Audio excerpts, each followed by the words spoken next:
ഈ ആഗ്രഹങ്ങൾ ഒരിക്കലും നേടിയെടുക്കാൻ പറ്റില്ല. കാരണം ആഗ്രഹത്തിന് മനസ്സിനകത്ത് കിടക്കുന്ന ഒരു സംഭവം മാത്രമാണ്.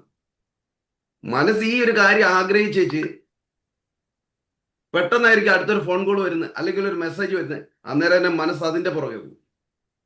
അവിടെ നിന്നായിരിക്കും വീട്ടിൽ നമ്മ വിളിക്കുന്ന, അച്ഛൻ വിളിക്കുന്ന, അങ്ങോട്ട് പോകും ഇങ്ങോട്ട് വന്നു അച്ഛന്റെ പുറകെ മനസ്സ് പോകും.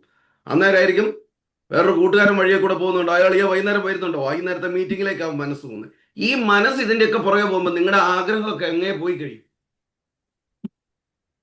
അതുകൊണ്ട് ഈ ആഗ്രഹങ്ങളെ നിങ്ങൾക്ക് സാധിക്കാതെ വരുന്നത് വ്യക്തമായ ഇച്ഛാശക്തിയോട്, വിൽ പവർ എന്ന് പറയും, ഇച്ഛാശക്തിയോട് ഉപയോഗിക്കാൻ പറ്റുന്നില്ല. കാരണം ആഗ്രഹിച്ചത് കൊണ്ട് മാത്രം ഒരു കാര്യം നടക്കുകയില്ല.